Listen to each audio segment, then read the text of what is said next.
بسم الله الرحمن الرحيم قل يا عبادي الذين أسرفوا على أنفسهم لا تقنطوا من رحمة الله إن الله يغفر الذنوب جميعا إنه هو الغفور الرحيم صدق الله العظيم. انسان کی دنیا کی سب سے بڑی ضرورت عافیت ہے اور مرنے کے بعد کی سب سے بڑی ضرورت مغفرت ہے.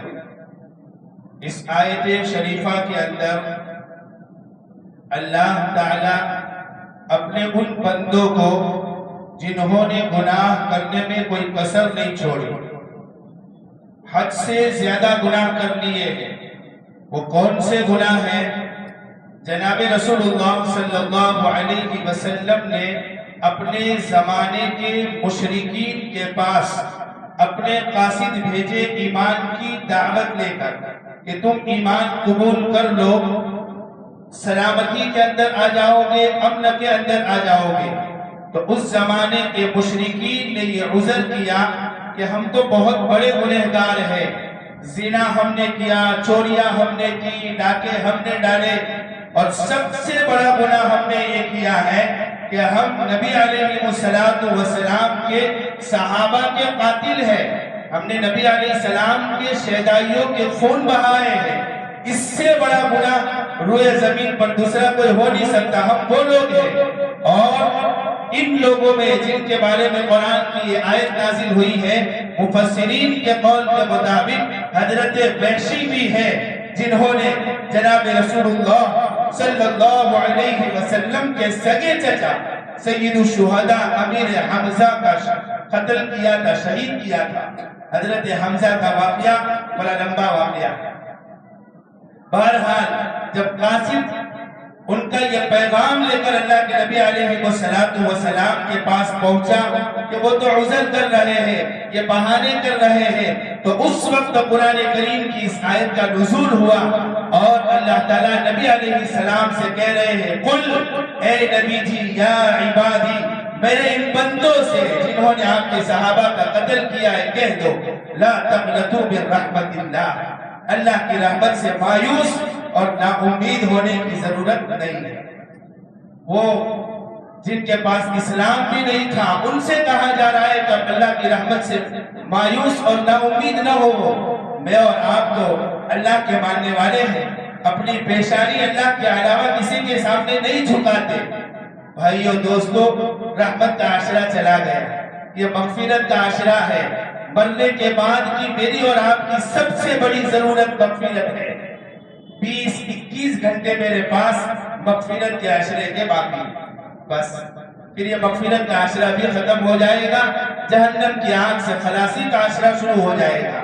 اس ایک دن کی قدر کر لے اور رب کے سامنے اپنی پچھلی زندگی سے سچی پکی توبہ کرے. ان اللہ یغفر الذنوب جميعا، وہ اللہ سارے کے سارے گناہ معاف کر دے گا. ایک بھی گناہ میں اور آپ توبہ کرے، رب کے سامنے آنسو بہائے اور میرا رب میرے اور آپ کے گناہ معاف نہ کرے. ہاں، اگر کوئی حقوق کا معاملہ ہے، کسی کا لین دین ہے، تو اس کو ادا کرنے کے بعد پھر اس کی معافی طلبی کرے اللہ سے تو وہ بھی معاف ہو جائے گا. اس لیے آج کی رات مغفرت کے عشرے کی آخری رات ہے. اللہ تعالیٰ سے اپنی زندگی کی مغفرت کو طلب کرے. کل سے اعتکاف میں جو ساتھی بیٹھنا چاہتے ہیں وہ مغرب سے پہلے یہاں تشریف لے آئے. اعتکاف کے مسائل اگر معلوم کرنا ہو تو ظہر سے 4 بجے تک یا پھر عصر سے مغرب کے بیچ میں میرے پاس آ کر معلوم کر کر. زکوٰۃ کے تعلق سے مسئلہ عرض کر دوں، بہت سارے لوگ اپنے مکان ہیوی ڈپوزٹ پر لے کے رکھتے ہیں. 2 لاکھ روپیہ ڈپوزٹ جمع کروایا ہے، 3 لاکھ روپیہ، 1 لاکھ روپیہ. تو یہ ہماری ملکیت ہے، ہم نے جس کا مکان استعمال کے لیے لیا ہے اس کے پاس ہم نے یہ اپنی رقم جمع کروائی ہے. تو اس پر جس کی یہ رقم ہے، مکان مالک پر نہیں، جو رہ رہا ہے اور جس نے یہ اپنی رقم جمع کروائی ہے تو اس پر اس کی زکوٰۃ آئے گی. عام طور پر لوگ اس کو سمجھتے نہیں ہیں، اس لیے زکوٰۃ اس کی ادا کرنی پڑے گی. دوسرا مسئلہ، جو لوگ تجارت کرتے ہیں تو تجارت کا جو مال ہے اس کی خریدی قیمت پر نہیں بلکہ بازاری بیچنے کی جو قیمت ہے اس کے حساب سے اس کی زکوٰۃ نکالنی ہوگی۔ اگر مال بہت زیادہ ہے، کئی لاکھوں روپے کا مال ہے، اس کے بیچنے کی قیمت کا حساب کرنے جائے گا، اتنا ٹائم اس کے پاس نہیں ہے، تو فقہا نے لکھا ہے خریدی قیمت سے کچھ ایکسٹرا رقم اس میں ملا کر اندازن کہ اتنے میں یہ مال بک سکتا ہے، خریدا کتنے کا ہے وہ تو اس کے پاس بل رہتے ہیں تو معلوم ہوتا، تو کچھ ایکسٹرا رقم اس میں ملا کر اس کی زکوٰۃ ادا کرے تو اس کی زکوٰۃ ادا ہو جائے گی۔ زکوٰۃ کے معاملے میں آدمی ایک بات کا خیال رکھے، اللہ کے لیے دینا ہے، اللہ کا فریضہ ہے، تو ہمیشہ دینے کے معاملے میں اپنے ترازو کو تھوڑا سا جھکتا رکھے، اللہ بھی راضی ہوگا اور غریبوں کا بھی بھلا ہو جائے گا۔ ابھی